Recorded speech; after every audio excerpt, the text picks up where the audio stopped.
الله أكبر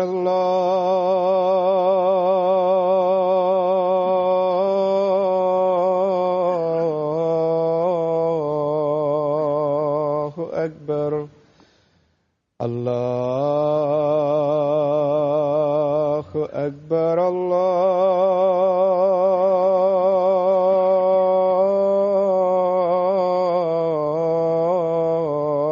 الله أكبر أشهد أن لا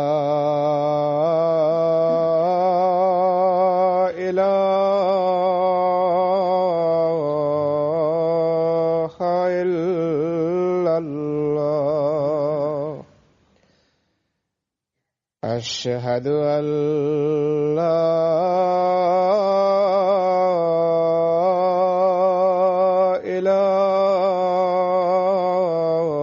إله إلا الله أشهد أن محمدًا رسول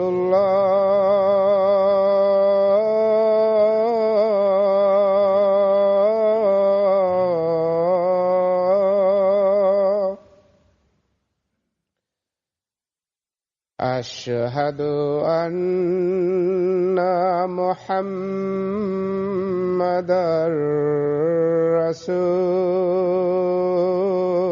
رسول الله حي على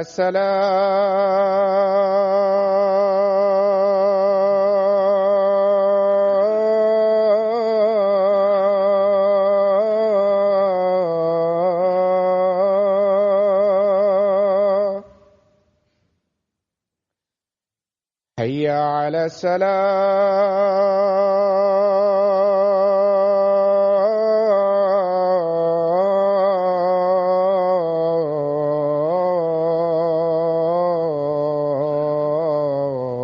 الصلاة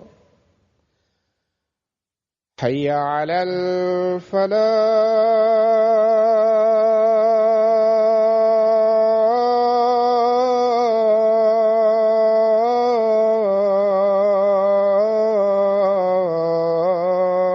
الفلاح حي على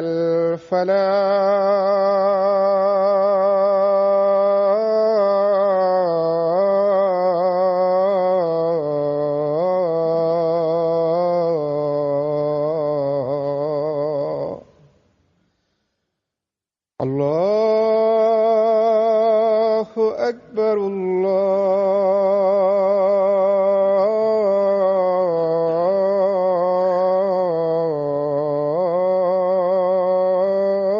الله أكبر لا إله إلا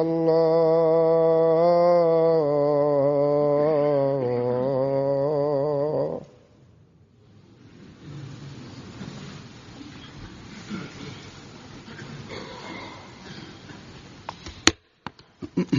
السلام عليكم ورحمة الله.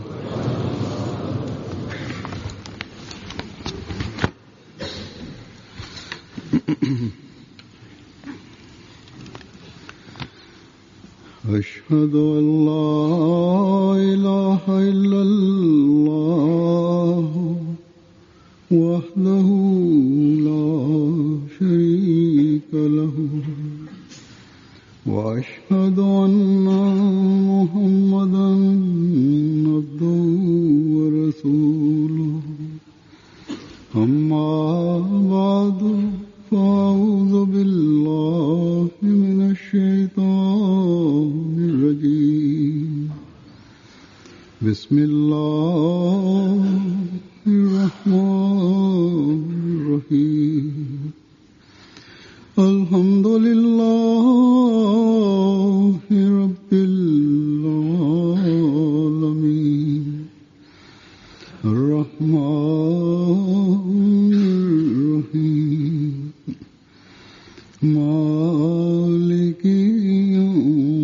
المستقيم إياك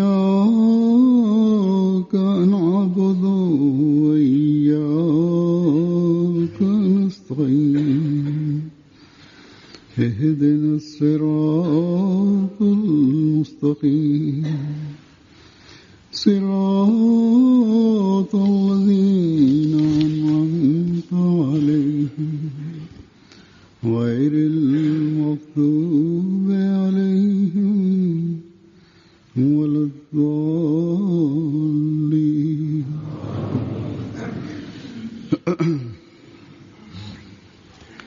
अल्हम्दुलिल्लाह इस साल फिर अल्लाह ताला के फजल से यूके का जलसा सालाना अपनी तमाम तर बरक़ात के साथ Alhamdulillah që edhe këtë vit Gjalsa Salana e Anglisë të dielën e kaluar ka përfunduar me të gjitha bekimet e saj, duke na bërë edhe një herë të kujtojmë temën e mirënjohjes ndaj Zotit.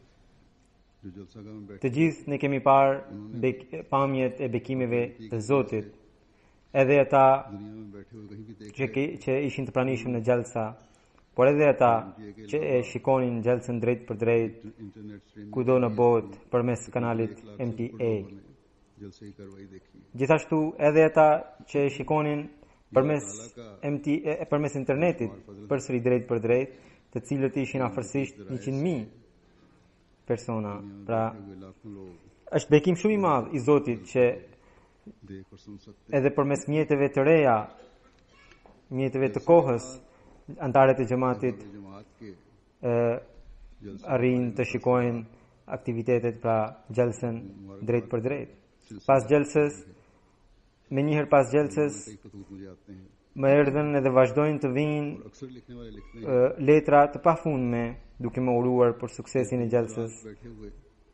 Për ditë marr letra të shumta, edhe shumica prej tyre më shkruajnë se si duke qenë kaq larg nga vendi i Gjalsës përmes kanalit MTA ata kanë përjetuar Gjalsën, ndjehen sikur të ishin pjesë të saj. Por pas Gjalsës gjithashtu treguan që mbeten të mallëngjyer. Edhe bota ahmediane është shumë e çuditshme, e mbushur me sinqeritet dhe me besnikëri të jashtëzakonshme. Këto pamje sinqeriteti janë kaq mbreslënse saqë ata mysafirë të veçantë që vinë këtu nuk mbeten pa marrë përshtypje të thellë madje. Disa prej tyre folën edhe në podium, pra disa mysafirë të rëndësishëm folën edhe në podium. Duke dëgjuar përshtypjet e tyre, shohim se sa shumë Zoti i Madhrishëm e ka bekuar këtë xhamat dhe sa shumë i ka dhënë ndikim tek ata, pra tek të tjerët. Nga këndvështrimi material, ky xhamat është shumë i vogël, por përmes duke qenë i lidhur me perin e kalifatit, Zoti e ka bërë një. Edhe lider të mëdhenj kur vinë dhe e shohin, krenohen, tregojnë që janë krenar për të marrë pjesë në Gjalsën e një xhamati të tillë. Sidoqoftë, ata që erdhën këtu, disa prej tyre nuk patën edhe mundësinë për të treguar për mendimet e tyre për shkak të mungesës së kohës, ndërsa disa të tjerë treguan edhe në podium, pastaj kanë treguar për shtypjet e tyre edhe më vonë gjatë takimit me mua ose në ndonjë rast tjetër. Për shembull, unë do të paraqes këtu disa nga përshtypjet e tyre. Për shembull, presidenti i gjykatës supreme të Beninit, i cili ishte i pranishëm këtu, ka treguar se si ka përjetuar Gjalsën ai. Ai është edhe presidenti i shoqatës së gjykatave supreme të vendeve frankofene. Në këtë shoqatë përfshihen 58 vende të Afrikës. Ai ka qenë edhe ministër. Ai duke treguar përshtypjet e tij, duke falendëruar vullnetarët e Gjalsës, thotë që gjëja e parë që Mas pari unë dua të falenderoj ata të rinj dhe fëmijët që ditë e natë u shërbenin gjithë mysafirëve me sinqeritet, me dashuri. Kam parë të gjithë duke shpërndar buzëqeshje. Në gjithë këtë mbledhje nuk kam parë asnjë ngjarje të vogël që mund të sillte ndonjë pakënaqësi. Çdo gjë ishte e përkryer, disiplina ishte e lartë, sinqeriteti, spiritualiteti ishte i jashtëzakonshëm. Unë kthehem duke marrë gjithë këtë sinqeritet dhe spiritualitet në vete. Kjo është vetëm vetia e këtij xhamati, thot ai. Ai thot se duke ardhur këtu, unë ndjeva krenar për të qenë musliman. Edhe pse ishin kaq shumë njerëz, por nuk kishte asnjë lloj problemi, asnjë problem më të vogël në organizim. Ai thot që në këtë gjelse kishin marrë pjesë njerëz të ndryshëm me ndikim të cilët i përkisnin popujve të ndryshëm, gjuhëve të ndryshme, dhe të gjitha programet ishin të përkryera. Pastaj kur ai është kthyer, kur ishte në aeroportin e Beninit, edhe atje në sallën e aeroportit ka dhënë në një konferencë shtypi ka treguar për shtypet e tij, të cilat pra fjalët e tij janë botuar edhe në gazetat kombëtare të Beninit. Ai atje thotë që Xhamati Musliman Ahmadiyya në një tokë bujqësore prej 485.000 metra katror ka zhvilluar, ka ndërtuar një qytet të tërë. Në fakt ajo tokë nuk është 485.000 metra katror, por është 829 metra katror. Gjithsesi, pra një tokë bujqësore ku zhvillohet Jalsa Salana e Anglisë. Dhe thot që kam parë të rinj fëmijët me dashuri të jashtëzakonshme u shërbenin mysafirëve. Kam parë që Xhamati Ahmadiyya, kam parë një organizim që nuk kisha përjetuar ndonjëherë, nuk kisha parë ndonjëherë. Çdo gjë që nevojite ndonjë mysafiri, menjëherë ata i sillnin. Kur pyesja ndonjë njeri, ndonjë të ri për ndonjë gjë e cila nuk i takonte atij, ai menjëherë rregullonte, kontaktonte personin e duhur edhe më sillte mua atë që kërkoja. Thot që kam parë që edhe pse ishte një mbledhje prej 31.000 vetash, nuk ndodhte që edhe kur duke dal nga salla e gjelsës, kur dilnin gjithë ata njerëz, nuk ndodhte që nuk kam parë që njerëzit të shtynin njëri tjetrin, por edhe sikur të prekte dikush, ai menjëherë të kërkonte falje. Pra edhe për gjëra të vogla nuk ngoronin të kërkonin falje në gjitha të grumbull njerëzish. Thot, pra po në këtë konferencë shtypi ai ka treguar që 31.000 veta ishin mbledhur atje hanin, atje pinin. Unë kam parë edhe thot ministra të vendeve të ndryshme, edhe kjo është një dëshmi që ky xhamat i përket, antarët e këtij xhamati janë mjaft të shkolluar. Kam dëgjuar që në Benin ka raste që ky xhamat persekutohet, edhe kjo më erdhi kur e mora vesh këtë, më erdhi shumë keq. Unë i them edhe Beninit, madje gjithë botës islame, që ta të ndjekin Xhamatin Musliman Ahmadiyya. Unë kam parë që kalifi i xhamatit dëshiron vetëm paqen në botë. Unë kam parë se si antarët e xhamatit e duan kalifin, por edhe si kalifi i duan antarët e xhamatit. Kam parë antarët e xhamatit duke qarë në dashurinë ndaj kalifit të tyre. Këto ishin pamje të jashtëzakonshme për mua që kur nuk i kisha parë dhe të cilat kur nuk mund t'i harroje. Pra, kjo ishte vetëm Këto ishin vetëm përshtypjet e atij gjykatës supreme të Beninit. Pastaj ishte zonja Damiba Pia Perez nga Burkina Faso, që është kryetare e Komisionit të Lartë të Mbyllpit edhe Elektronik. Ajo ka qenë 2 herë edhe ministre federale, gjithashtu për 14 vjet ajo ka qenë edhe ambasadore e Beninit për Italinë dhe Austrinë. Po ashtu ajo ka përfaqësuar disa herë shtetin e saj në Organizatën e Kombeve të Bashkuara. Thotë, ishte hera e parë që merrja pjesë në një mbledhje të kësaj natyre. Unë kam përfaqësuar vendin tim edhe në Organizatën e Kombeve të Bashkuara, edhe atje marrin pjesë përfaqësues të vendeve të ndryshme. Por edhe në këtë gjalsa kishin marrë pjesë njerëz nga më shumë se 80 shtete të botës, dhe që të gjithë sikur të ishin perlat e një peri. Nuk shikoja ndonjëri të bardhë apo të zi, anglez apo francez, por shikoja që të gjithë kishin ngjyrë ahmediati, që nuk dallonte as fe as kom, që të gjithë ishin të dashuruar ndaj kalifit të tyre. Ajo që më bëri më shumë përshtypje ishte që të gjithë dukeshin sikur kishin bërë ndonjë marrëveshje me Zotin për të marrë pjesë në këtë gjalsa. Duke sikur të gjithë ishin edhe mysafir edhe mikpritës. Burrat, gratë, fëmijët dhe të rriturit, të gjithë ishin hazër për të bërë mikpritje. Dashuria e tyre nuk ishte për syefaqe, por buronte nga thellësia e zemrës së tyre. Një tjetër gjë që më çuditi ishte salla e ndryshme për burrat dhe gratë, pra sallat e ndryshme për burrat dhe gratë. Se pari mendova se edhe këtu me gratë ndodh ashtu siç ndodh në përgjithësi me gratë e tjera muslimane. Por kur qëndrova me gratë e xhamatit e ndryshova mendimin. Kam parë që edhe fotografet ishin gra, edhe kameramenet ishin gra, edhe te porta për mikpritje gratë rinin, edhe në shpërndarjen e ushqimit gratë shërbenin. Pra çdo punë në sallën e tyre gratë bënin. Atje kam parë që mbulesa e gruas me të vërtet nuk ja heq lirin.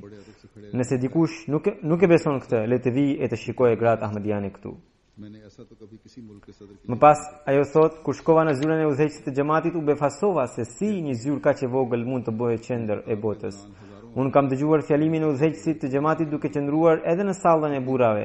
Kur vinte ai, pra kalifi, të gjithë ngriheshin me respekt. Kënaqësia e tyre duke parë kalifin është e papërshkrueshme për mua. Nuk kam parë njëri apo presidentën në një shteti që duan kaq shumë njerëzit e tij.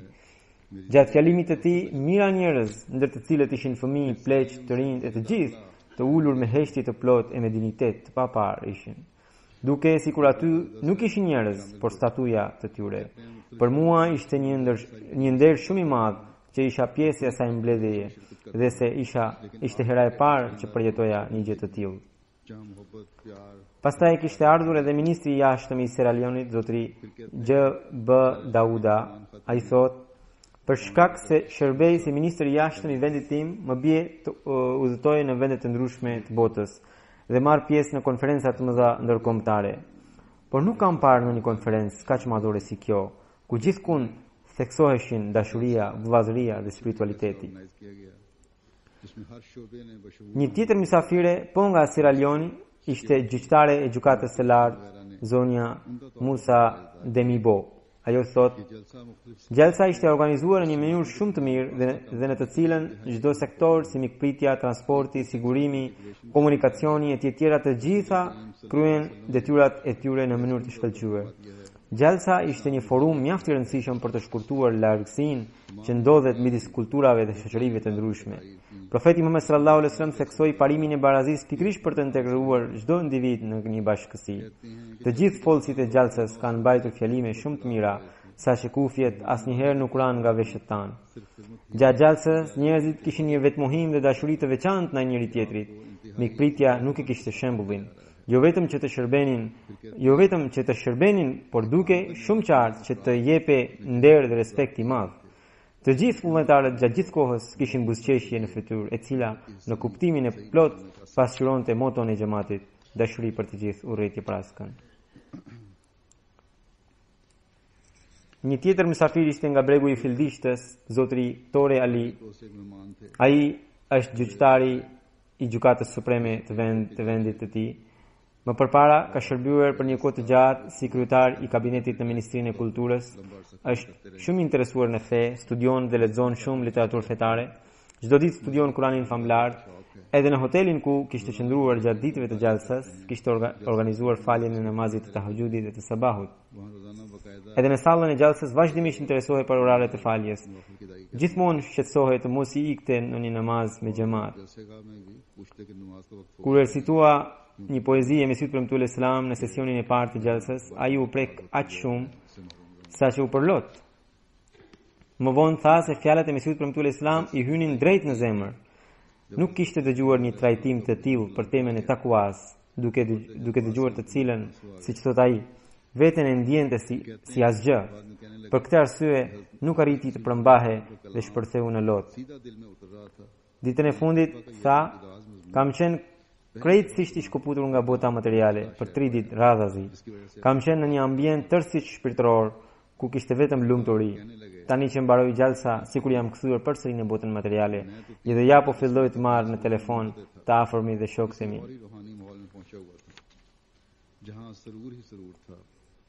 Në fakt, edhe jo muslimanët e ndjejnë të njëjtën gjë. Ai gjithashtu thot, pra ky mysafiri i bregut të Fildishtes, zotëritore Ali, thot, na janë kujdesur shumë mirë në gjalsa, nuk kam fjalë t'i falenderoj.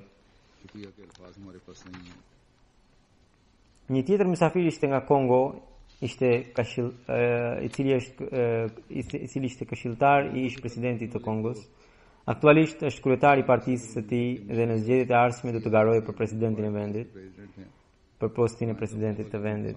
Ai kishte ardhur në ditën e dytë të gjalsas dhe kishte marrë pjesë edhe në darkën e organizuar nga Tabshiri. Gjatë darkës për pak kohë ishte takuar edhe me mua. Ai thot, nuk e dija shumë për xhamatin Ahmedia, por kisha lexuar shumë kundër xhamatit. Por kur erdha këtu, gjërat që kam parë këtu dhe fjalët që kam dëgjuar këtu, të gjitha fuqimisht hedhin poshtë akuzat e kundërshtarëve tuaj. Në fakt, mua më është bërë shumë e qartë që kundërshtarët tuaj, thot ai, nuk kanë asgjë të vërtetë. Pastaj, për mua thot, parimet që tregon kalifi i xhamatit, krerët e vendeve të botës nuk kanë tjetër rrugë përveç se t'i pranojnë ato. Njeriu, Azuri thot, njeriu kur hyn në Hadikatul Mehdi, pra në vendin ku ndodhet ku zhvillohet gjalsa, ai shikon një pamje të jashtëzakonshme, sepse shikon se si një qytet i tërë ngrihet nga vullnetarët edhe gjallërohet. Pra edhe ai kur pa këtë pamje se si një qytet ishte ndërtuar midis pyllit, tha sikur kemi blerë gjithë Anglin. Pastaj vetë llogariti që këtu duhet të punojnë të paktën 3.000 apo 4.000 persona. E kur i thanë se të gjithë ata që punojnë janë vullnetar, atëherë ai tha, citoj, kjo është për te imagjinatës time, thaj. Në gjithë këtë mbledhje nuk ka asnjë polic, domethënë edhe nga kjo u mrekullua. Gjatë gjalsës ai bisedoi edhe me disa vullnetarë, kur i treguan se disa prej vullnetarëve kanë punë të mirë e disa vinë nga shtresa mesetare, por ata këtu flenë në tokë. Ai u shpreh, kur nuk kam parë gjatë jetës time disiplinën dhe bindjen e niveli kaq të lartë si kjo. Askush nuk mund t'i bëj ballë xhamatit tuaj. Kam dëgjuar fjalimin e ditës së dytë që mbajti kalifi i xhamatit, ka një gjë që unë duhet ta pranoj. Kam takuar liderë dhe politikanë të mëdhenj të botës. Nëse edhe ne do të tregonim me sinqeritet para popullit gjithçka që kemi bërë, mund të sjellim një ndryshim të madh edhe në qeverisje edhe në popull. Kjo punë nuk është e lehtë. Kam parë që kalifi i xhamatit për 2 orë vazhdimisht tregoi shifrat, ngjarje dhe aktivitete tjera që ishin bërë gjatë vitit. Dhe nuk u lodha as pak, madje gjatë gjithë kohës ka qenë mjaft i qetë. Po ashtu, gjatë gjithë kohës kur fliste kalifi i xhamatit, s'kishte shans të shikoje të tjerët duke folur. Të gjithë e dëgjonin me vëmendje të plotë. Kam vënë re, ai thot, kam vënë re që gjatë fjalimit kur kalifi heshte për disa sekonda, ndjeja sikur nuk ekzistonte njëri në gjitha të sallë. Madje disa herë unë ngrija kokën për të parë të shikoja të paktën një njeri duke folur, por nuk gjeta askën duke folur. Të gjithë i kishin ngulur syt te podiumi, aty ku qëndronte kalifi. Këtë pamje nuk mund të harroje kurrë gjatë gjithë jetës sime. Nuk kam parë ndonjëherë disiplinë dhe bindje të nivelit kaq të lartë. Këto ishin fjalët e pra i msafirit që përmenda pak më parë. गुजारा मैं सारी उम्र न भूलूंगा ऐसा Një tjetër mysafir ishte nga Belgjika, i cili është afrikan, por nga shumë vite jeton në Belgjik, zotëri से एक दोस्त Men Tib Ibrahimi. Ai u njoh me xhamatin përmes kanalit MTA. Ai mori pjesë edhe në programe të tjera. Në Gjalsa kishte një sallë të veçantë për ushqim për mysafirët që kishin ardhur nga Europa. Por ai parapëlqente të shkonte në sallën e zakonshme për të ngrënë bukë. Mori përshtypje të thellë nga fjalimet edhe nga bejti ndërkombëtar, madje duke bërë bejt me bekimin e Zotit gjatë gjalsës u antarësua në xhamat. शामिल होकर अल्लाह ताला के से जमात में Po nga Belgjika ishte edhe një mysafir tjetër i cili ishte përfaqësues i një organizate muslimane me preardhje nigeriane. शामिल हुए Vet organizata e tij e kishte dërguar, sepse kohët e fundit shumë nga anëtarët e saj e kanë pranuar xhamatin. Edhe në Gjalsa Salane e Gjermanisë, उन्होंने अपना एक pra gjatë këtij viti, 22 veta të kësaj organizate u antarësuan në xhamatin Ahmedia.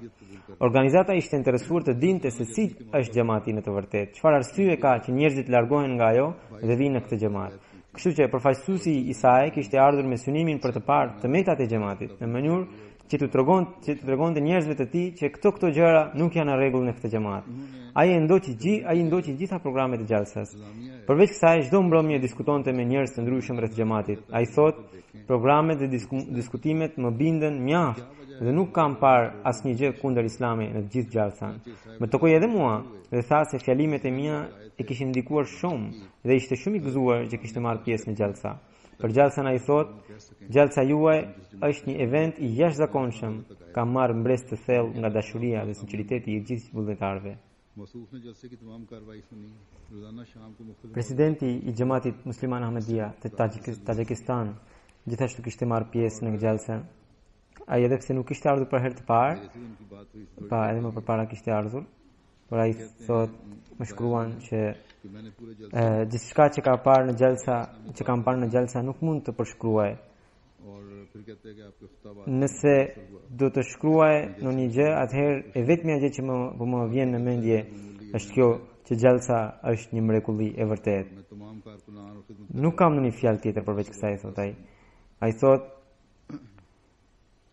kam parë që pjesëmarrësit e xhalsës zemrat e tyre ishin mbushur me dashurinë ndaj kalifit dhe ndaj Mesihut të premtuar alayhis salam. शमूलियत process Edhe pikrisht kjo i bën ata që ata të shërbejnë pjesëmarrësit e xhalsës me vetmohim të plot. हैं बहरहाल कि जलसा Nuk kam parë asnjë tëmet në të gjitha organizimet e xhalsës. Gjithçka ishte në një niveli të lartë. जलसा सालाना के अल्फाज में तस्वीर कशी की जा सकती है Jam i bindur që mira njerëz që kishin marrë pjesë janë kthyer me zotimin që do të sjellin ndryshim në në jetën e tyre. Allahu ashtu i bë. Një tjetër grua ahmediane nga Tataristani kishte marrë pjesë në xhalsa për herë të parë. Ajo shkruan që zemra ime është mbushur me mirënjohje ndaj së pari ndaj Zotit të Madhërisëm që më dha mundësi të merrja pjesë në këtë xhalse. Pastaj ndaj kalifit të xhamatit edhe pastaj ndaj gjithë vullnetarëve dhe organizatorëve të xhalsës, të cilët ditë e natë në mënyrë të palodhur na shërbyen dhe punuan suksesin e kësaj xhalse. अपने अंदर Më kanë lënë mbresë të thellë të gjitha programet e xhalsës. Kam parë që mikpritja e vullnetarëve ishte me vetmohim të plot dhe gjithë ata në shërbenin duke buzëqeshur. मेरी शमूलियत Unë për herë të parë kam marrë pjesë në këtë xhalse जलसे में dhe por më përpara unë e kam ndjekur xhalsen MTA. Duke parë xhalsen fuqimisht po ndjej që kam qenë në një krejtësi shpirtërore dhe ku gjithandej shpërndahe dashuria, paqja dhe mirësia. इस तरह सारी दुनिया से आए हुए लोग Unë fuqishëm ndjeja, thot ajo, që unë i përkas një familje të madhe, të bashkuar dhe të fortë dhe ku mbretëronte gjithandej mbretëronte dashuria ndaj Zotit, ndaj Profetit Muhammed sallallahu alaihi wasallam dhe ndaj Mesihut të premtuar alayhis salam. शिद्दत से मुझे एहसास होने लगा Kam parë që antarët e xhamatit duan njëri tjetrin në mënyrë të jashtëzakonshme. Jam shumë i lumtur fatlume që jam pjesë e Xhamatit Musliman Ahmadiyya. Dhe kam mbres kaq të thellë saqë kam vendosur që vitin e ardhshëm do të vi me gjithë fëmijët dhe nënën. Nga Turkmenistani një mysafir kishte marrë pjesë, edhe ai sapo është ndërsuar në xhamat. Ai thotë që jam shumë fatlum që isha pjesë e kësaj gjelse, është vetëm bekimi i Zotit dhe unë kam përfituar kaq shumë nga programet e gjelses sa që nuk mund të përshkruaj. Me pak fjalë mund të them që gjitha programet na kanë shtuar në dije rreth Islamit, rreth Zotit, rreth Muhamedit sallallahu alaihi wasallam dhe rreth Mesihut të premtuar alayhis salam. Pra na forcuan besimin akoma më shumë në Ahmediyatin dhe na shtuan akoma në durim. Këto janë përshtypjet e Ahmedianëve të sapo antarësuar. Një djalë i ri nga Kilia, i nderuar Kaifel Tore, kishte marrë pjesë për herë të parë në gjelsen e Anglisë. Ai thotë që pjesëmarrja në këtë gjelse më shtoi shëtet edhe më gëzoi jashtëzakonisht shumë, edhe pse unë babain e kam pra babai im ka qenë musliman egjiptian, ndërsa nëna është kiliane. Po prap unë gjithçka që kisha mësuar prej babait i kisha harruar rreth Islamit. Edhe tani isha i zhgënjur madje nga Islami. Edhe pra ai nga shumë vite jeton në familja e tij jeton në Kili. Edhe ai thotë që një ditë rastisht takova misionarin e xhamatit i cili po shpërndante fletushka me mesazhin e Ahmediyatit, dhe kur e lexova më shumë rreth xhamatit u binda dhe bëra bejtin në Kili. Dhe pastaj erdha për të marrë pjesë në gjelsa, edhe këtu jam shtuar akoma më shumë në besim dhe ndihem sikur tani jam musliman i vërtet. Kur të kthehem, inshallah do të përhap mesazhin e xhamatit në Kili. Një tjetër Ahmedian i ri kishte Dante Anastu Sahib, kishte ardhur nga Panama.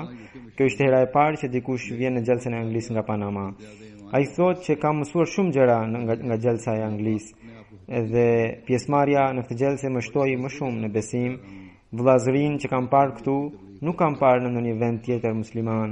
Jam shumë i lumtur që mora pjesë në këtë gjelse, më ndihem krenar tani që jam Ahmedian. Duke dëgjuar ngjarje të besimnxitëse në këtë gjelse, jam shtuar në besim, edhe unë premtoj që kur të kthehem në Panama do të bëj gjithçka për të përhapur mesazhin e xhamatit. Unë kam parë që në gjelsa ishin shumë njerëz, pra ishin 31.000 veta, por gjithë kishin një zemër. Nga Guatemala kishte marrë pjesë deputeti i parlamentit kombëtar, është krishter. Ai thotë që unë jam mrekulluar duke parë virtytet e larta të Ahmedianëve, dashurinë, vëllazërinë dhe njëshmërinë e tyre. Gjelsa ishte një event i jashtëzakonshëm, më la mbres të thellë dhe çdo organizim ishte i përsosur. Këtë paraqitje të Islamit nuk kam parë ndonjëherë nga ndonjë grup tjetër musliman. Edhe pse njerëzit ishin nga vende të ndryshme, nga popull të ndryshëm, por të gjithë kishin një zemër. Ndihem fatlum që isha pjesë e kësaj gjelse. Një tjetër grua që është nga Japonia, Mene Saki Hero Sahiba, kishte marrë pjesë në gjelse. Ajo është doktore e shkencave dhe është profesore në një universitet të Japonisë. Ajo përveç gjuhës japoneze di mjaft zotron gjuhën angleze dhe gjuhën arabe, por nuk është muslimane.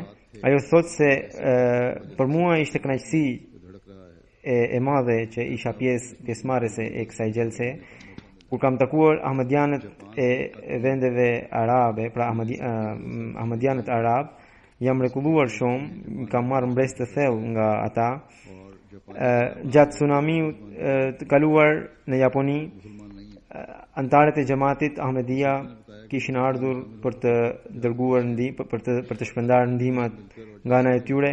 Kam parë që ata kanë shërbyer për te dallimit fetar dhe kombëtar, pa marrë parasysh ngjyrën apo gjuhën e njerëzve.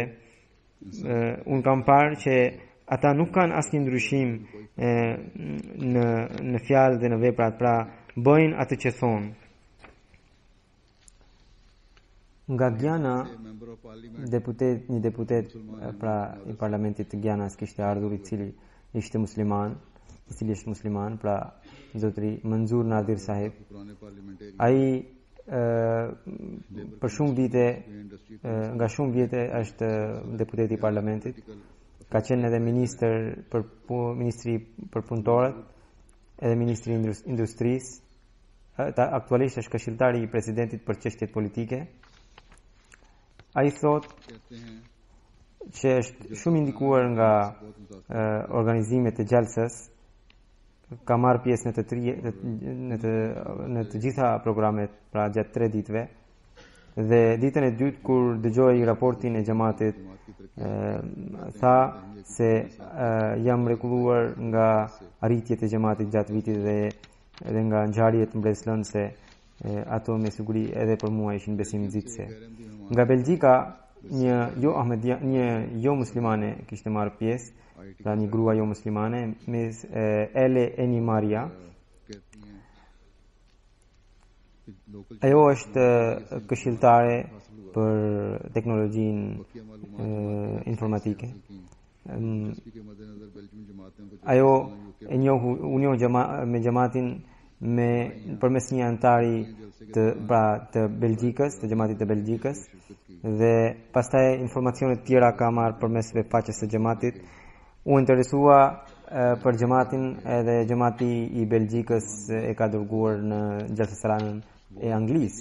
Edhe kur erdhi këtu, ajo thot se ka marrë pjesë në të gjitha programet e gjalsës dhe ka takuar edhe ahmedianët e Europës. Ajo kishte qëndruar në Xhamia Ahmedia, në godinën e Xhamia Ahmedia, dhe një ditë, ndër ditët e para, në namazin e tahajjudit, ishte ulur diku vetëm edhe ishte e shqetësuar. Dikush e pyeti, pra ndonjë grua e pyeti nëse donte të falte namazin. Ajo u tregua e gatshme. Edhe ajo ishte ahmediane e re, e mësoi si merret abdesi, edhe ajo pra mori abdesin edhe pastaj u bashkua në namazin e tahajjudit. Ditën e parë ajo erdhi në xhalse me pantallona jeans edhe me t-shirt, pra me një bluzë të shkurtër, dhe kur pa veshjen e grave ahmediane, i bëri përshtypje edhe i kërkoi gruas misionarit të Belgjikës që edhe asaj ti mundsonte veshje të tilla. Pastaj vetë shkoi në pazarin që ishte atje në Xhalsa, bleu veshje islamike, edhe pastaj gjatë gjithë kohës, domethënë në të gjitha programet, pastaj erdhi ashtu e veshur me veshje muslimane. Pastaj kur erdhi edhe tek unë dhe u takua me mua, ishte mjaft e mbuluar dhe u indikua kaq shumë nga ky ambient edhe nga fjalimet e mia, siç thot ajo, duke kuptuar vlerat e një muslimani me takua, edhe duke kuptuar islamin në vërtet, saqë ajo përfundimisht vendosi të bëhe muslimane. Edhe gjatë betit ndërkombëtar edhe ajo mori pjesë duke bërë betin, jo vetëm që u bë muslimane, por u bë muslimane ahmediane. Pra kjo është gjelsa, edhe kështu sjell ndikime të thella kjo gjelse, edhe tek njerëzit tanë, edhe tek të tjerët. Një njeri që ka zemër të pastër, ai më njëherë kupton nga kjo gjelse se sa e pastër, sa e bukur është Islami. Por fatkeqësisht nëse nuk kupton dikush, nuk kuptojnë kundërshtarët tanë, të cilët më së pari janë urdhëruar prej profetit sallallahu alaihi wasallam që të pranojnë Imam Mehdiun, dhe jo vetëm që të pranojnë edhe t'i dërgojnë selam, por edhe nëse u duhen të kalojnë, siç thot profeti sallallahu alaihi wasallam, gjunjazi përmes maleve me bor, ata duhet të bëjnë gjë të tillë dhe duhet t'i dërgojnë selam Imam Mehdiut, por fatkeqësisht ata nuk e kuptojnë këtë. Allahu u dhënë të mend. Pastaj shikoni se kjo mikpritje që bojnë fëmijët, të rinjt, pleqt, gratë, edhe kjo është në fakt një mënyrë tabligh, një mënyrë e heshtur për tabligh. Një fëmijë vullnetar vjen i jep një gotë ujë dikujt dhe kalon, por me këtë vepër të vogël ai bën kaq shumë ndikim në zemrën e një personi saqë e merr nga atje dhe e sjell në këmbët e profetit Muhammed sallallahu alaihi wasallam. Kështu bojnë edhe gratë vullnetare, të cilat janë duke shërbyer tek ushqimet ose tek sigurimet, nëse tregohen të sjellshme, kur tregohen të virtytshme, atëherë ato sjellin ndikime të thella tek ato gratë që nuk janë muslimane, por vinë për herë të parë për të parë një paraqitje të Islamit. Pra, këto veprat e ahmedianëve gjatë xhelsës bëhen shkas të tabligut. Edhe për këtë arsye, unë personalisht jam shumë dua të falenderoj thellësisht gjithë vullnetarët ahmedian të cilët kanë punuar me këtë përkushtim, të cilët i bën jo muslimanët të dashurohen me Islamin, sidomos këtë vit, sepse këtë vit vullnetarët kanë punuar shumë më mirë se sa vitet e kaluara. Shumë njerëz po më shkruajnë, sidomos në parkim, vullnetarët kanë treguar një shembull. Më kanë shkruar që kur njerëzit vinin me makinat e tyre nga udhëtime të gjata, ata i pyesnin, u kërkonin falje për ndonjë vështirësi që hasën gjatë hyrjes në ambientet të xhelsas, u jepnin ujë, edhe një njeri më shkruan se unë duke parë këtë sjellje, sapo erdha në xhelsa, mua më iku gjithë lodhja e udhëtimit. Pra kjo është shenja dalluese e një ahmediani, edhe kjo bëhet nga kjo shenje njerëzit do të pranojnë pra xhamatin. Zoti bëft që këto virtyte të mbeten përgjithmonë tek ahmedianët. Po ashtu edhe në Tabshir ka pasur shumë përmirësime si vjet. Mysafirët e Tabshirit kanë mbetur shumë të kënaqur. Studentët e xhamias, vakfin e no pra të edukuar para lindjes, edhe vakfat e no pra edhe djemtë dhe vajzat kanë punuar mjaft mirë. Çdo mysafir i lëvdonte ata. Por unë dua të them edhe vullnetarëve që prapse prap ata duhet të bëjnë një analizë të punës së tyre edhe duhet të mundohen që vitin e ardhshëm të bëjnë më mirë.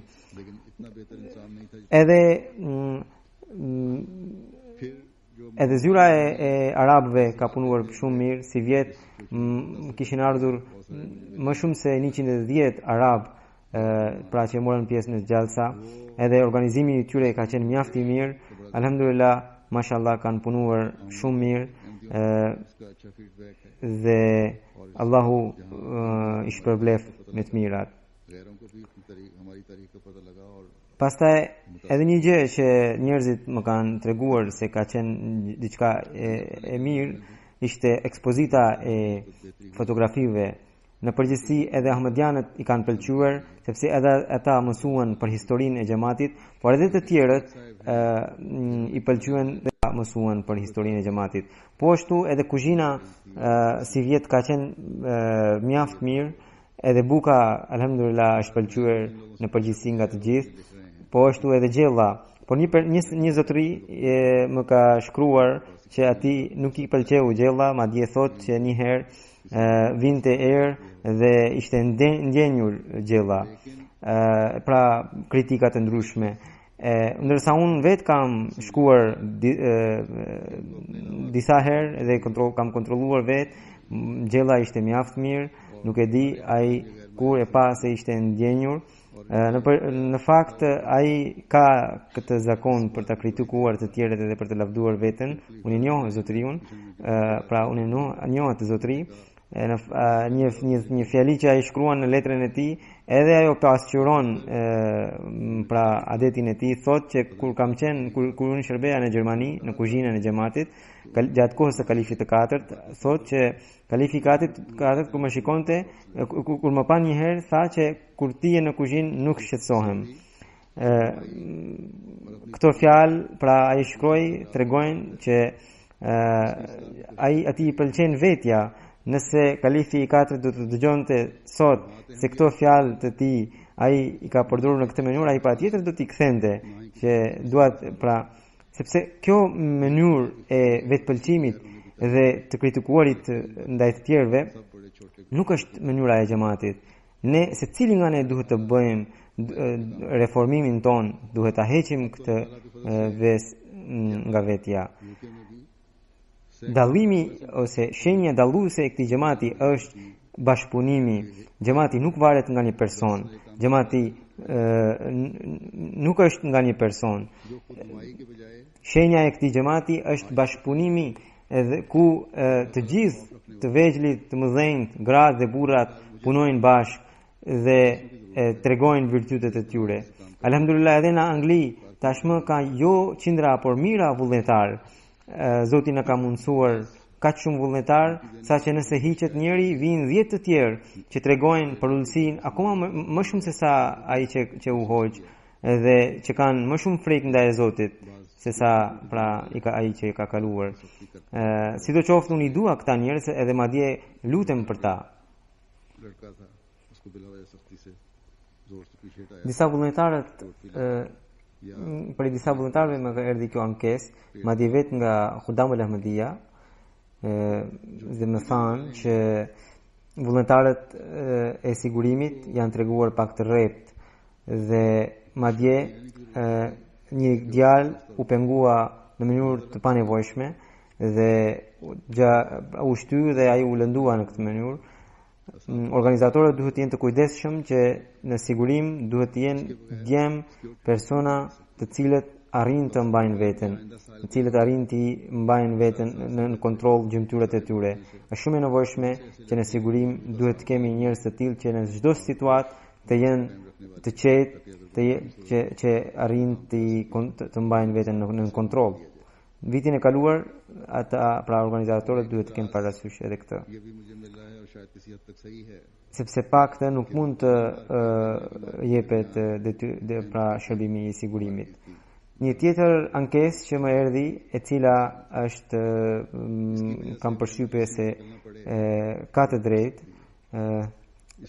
ndërmjet sallës së burrave dhe asaj të grave gjendet salla apo çadra e kanalit MTA.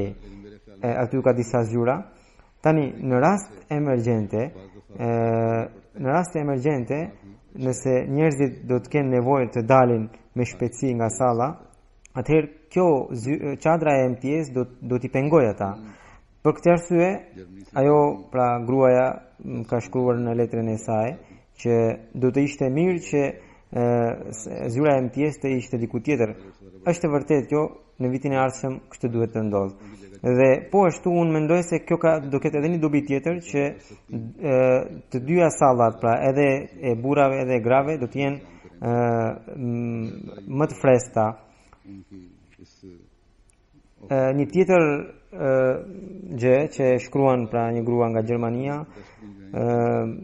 thot që organizimet I kanë qenë mjaft mira, të shkëlqyeshme, edhe pastërtia ishte nivelit të lartë, tualetet ishin shumë të mira, të pastra, por thot që në vend të ibrikave me gyp, aty ishin ibrika pa gypa. Dhe ajo madje ofroi që të mundsonte ibrika me gyp prej Gjermanisë. Unë mendoj që xhamati I Anglisë duhet të pranojë ofertën e saj. Pra vitin e kaluar të kenë parasysh edhe këtë. Të kenë edhe fasoleta apo palloma apo letra, edhe peshqira, edhe koshet më shumë se sa si vjet. Një tjetër ankesë ishte që menjëherë pas xhelsës në tualetet nuk kishte ujë. Vitin e kaluar organizatorët duhet të kenë kujdes edhe për këtë. Pra janë vetëm gjëra të vogla, në përgjithësi organizimet kanë qenë mjaft të mira dhe fjalimet kanë qenë të nivelit të lartë, siç keni dëgjuar fjalët e mysafirëve, dhe në përgjithësi edhe ahmedianët edhe jo ahmedianët morën mbres të thellë nga kjo gjelse. Edhe për këtë arsye organizatorët, vullnetarët patjetër që meritojnë falenderimet tona. Allahu i shpërbleft të gjithë. Lutuni edhe për Ahmadianët e Pakistanit. Nesër është 7 shtator, ditën kur kundërshtarët tanë e festojnë me të madhe, sepse atë ditë para disa vitësh ata e kishin plotësuar hadithin duke na përjashtuar neve nga të gjitha sektet islamike. Pra vetë i kishin bërë nga ana e tyre. Atë ditë, pra me 7 shtator, ata bëjnë mitingje, bëjnë protesta, dalin në për rrugë, shajnë xhamatin, shajnë Mesiun e premtuar alayhis salam, dhe të gjitha këto bëjnë në emër të vullës së profetit Muhammed sallallahu alaihi wasallam. Si vjet ata synojnë të festojnë këtë jo për një ditë, por gjithë javën, madje thon 10 ditëshin e ardhshme, pra 10 ditët e ardhshme. Në emër të Muhamedit sallallahu alaihi wasallam, në emër të mëshirës të gjithë botëve, ata bëjnë punët që i përkasin interesit të tyre. Allahu i kapt së shpejti ata. Në këtë javë në Karachi janë bërë 2 martirizime, pra 2 Ahmadian kanë rënë dëshmor, inna lillahi wa inna ilaihi raji'un. Allahu lutuni që Allahu mundsoft Ahmadianëve të Pakistanit së shpejti lirinë e tyre. Do kemi edhe një xhenaze hazër pas namazit. Është një miku ynë, ishte një mik nga Ghana. Unë do të fal namazin e tij, xhenazën e tij hazër, ndërsa xhenazën e 2 martirëve pas namazit të xumës do kaloj jashtë, do të udhëheq xhenazën, ndërsa ju do të falni këtu, do të më ndiqni këtu pranë xhami. Ky miku ynë që ishte nga Ghana, i cili quhe Adam bin Yusuf sahib, kishte kancer edhe me 3 shtator në moshën 84 vjeçare ndroi jetën. Inna lillahi wa inna ilaihi raji'un. Në moshën 27 vjeçare ai kishte planuar xhamatin dhe pas i pranoi xhamatin e la punën edhe u angazhua në tabligh, pra në përhapjen e xhamatit. Ai ka udhëtuar në të gjitha zonat e Ganës edhe ka bërë tabligh atje. Në shumicën e vendeve, pra në shumicën e fshatrave ai e themeloi pra xhamatin. Pra qindra njerëz janë antarësuar përmes atij në xhamatin musliman Ahmadiyya. Ai ishte aq shumë i njohur për tabligh saqë ai ishte shquar me emrin, njerëzit pra e quanin Yusuf predikuesi. Në vitin 2003 ai erdhi në Angli edhe pastaj edhe këtu filloi tabligh, madje në programi i tij në radio Voice of Africa ka qenë e famshme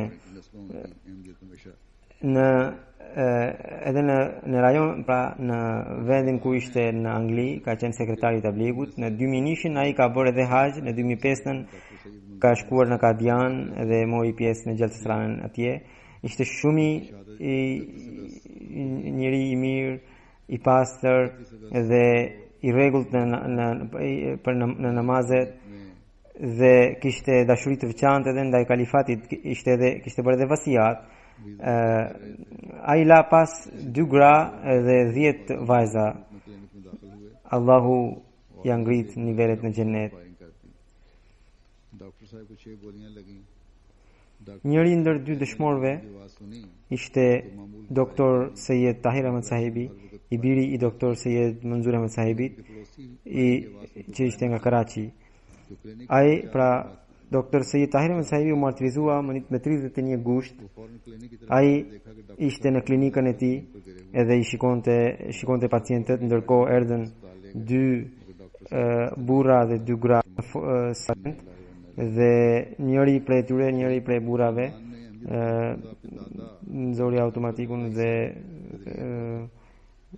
lëshoi breshëri plumbash, edhe doktor Sahibi mori 6 plumba dhe duke dëgjuar zërin e armës, gruaja e tij kujtoi se si zakonisht njerëzit po qëllojnë. Pra në Karachi kjo ishte e zakonshme. Ndërsa fqinji kur doli edhe hyri në klinik e pa doktor sahibin për tokë, ai menjëherë e mori dhe mori makinën dhe do të poqonte drejt spitalit, por gjatë rrugës ai dha jetën. Doktor sahibi kështu pra u martirizua, inna lillahi wa inna ilaihi raji'un. Ai ishte në fisin e tij, gjyshi i tij kishte pranuar xhamatin më së pari gjatë kohës së kalifit të dytë. Ata ishin nga Gujranwala dhe pastaj në vitin 1970 ishin shpërngulur në Karachi. Dëshmori ditën e martirizimit ka qenë pra 55 vjeç. Ai kishte mbaruar edhe për inxhinieri. Pastaj nga Universiteti i Karachit kishte mbaruar edhe për mjekësinë në homeopati. Kishte punuar për 30 vjet në mullirin e vajit. Ai ka qenë edhe sekretar i tabligut në zonën e tij. Kishte shumë kontakte, ishte njëri shumë i dashur, shumë i buzëqeshur. Përpiqej që të jepte fund në pra konflikteve vetë nga ana e tij.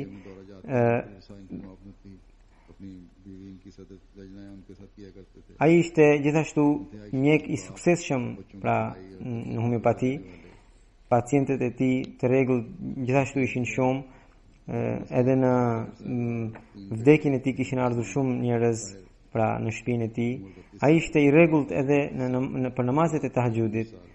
Edhe pse ishte shumë i zënë, por gjente kohë për të shërbyer xhamatit. Bashortja e tij ka qenë është kryetare e grave të xhamatit. Dëshmori ka qenë një baba shumë i butë edhe kujdese shumë për edukimin e fëmijëve. Ai la pas gruan, pra bashorten dhe 3 djem, Ridwanin 32 vjeç, Farhanin 29 vjeç dhe Mujtaban 19 vjeç. Po ashtu 2 vajza, Sabuhin dhe Ribaben. Allahu u zënë durim dhe kuraje gjithve edhe dëshmorit i ngrit nivelet në xhenet. Dëshmori i dytë është Malik Ejaz Ahmed Sahibi, i biri i Malik Yaqub Ahmed Sahibit nga pra lagja Orangi Town, Karachi. Ai u martirizua më 4 shtator, afërsisht në orën 11 pa një qerek. Punonte me gjithë vllajën e tij në fabrikën e tyre të veshjeve dhe me 4 shtator të 2 në motoret e tyre, pra secili ishte me motorin e tij, po shkonin drejt fabrikës. Edhe gjatë rrugës kur ai u ndal diku ku qëndronin 2 njerëz të panjohur, njëri prej tyre ju afrua edhe qelloi me armë zjarri pranë veshit të tij të majt edhe plumbi e përshkoi kokën dhe ai menjëherë u martirizua. Inna lillahi wa inna ilaihi raji'un. Makina që vinte pas, që pa pra këta 2 të panjohur, të cilët gjithashtu ishin në motor, thot dëshmon që ai që voziste motorin ishte me kask, ndërsa ai që ule mbrapa tij ishte pa kask, ishte një djalosh me mjekër. Në fisin e dëshmorit, Ahmadiati ka ardhur përmes stërgjyshit të tij, i cili e pranoi xhamatin përmes sahabit të Mesihut premtues selam. Në vitin 99, familja e tij ishte shpërngulur pra në Karachi, ku ata kanë shërbyer mjaft për xhamatin. Babai i tij dha kontributin e tij të madh për ndërtimin e xhamisë atje. Me bekimin e Zotit ai akoma është i gjallë në moshën 90 vjeçare. Vitin e kaluar, po në shtator, dëshmorit i martirizuan dhëndrin, pra burrin e motrës. Dëshmori ishte njëri mjaft i butë, i dashur dhe përpiqej të kënaqte çdo kënd. Edhe fëmijët i donte shumë, i donte edhe fëmijët e tij, edhe fëmijët e vllajt, madje çdo kund ku shkonte pëlqen, pra i duante fëmijët. Ai ishte shumë i lidhur me sistemin e xhamatit, çdo punë bonte me shumë kënaqësi vitin e kaluar kur pra dhëndri i tij u martirizua, ai kishte shprehur dëshirën që sikur ai të gjente këtë mundësi pra për të martirizuar. Ai ka qenë 36 vjeç dhe la pas babain e moshuar, bashorten Rashida Eja Sahibën edhe një vajzë Mahnur 12 vjeçe dhe 2 djem, Javadin pra 10 vjeç dhe Manzurin 8 vjeç. Allahu u dhënë kuraje dhe durim gjithë fëmijëve edhe dëshmorit, janë ngrit nivelet në xhenet, vet u bëft kujdestar i njerëzve që ai la pas.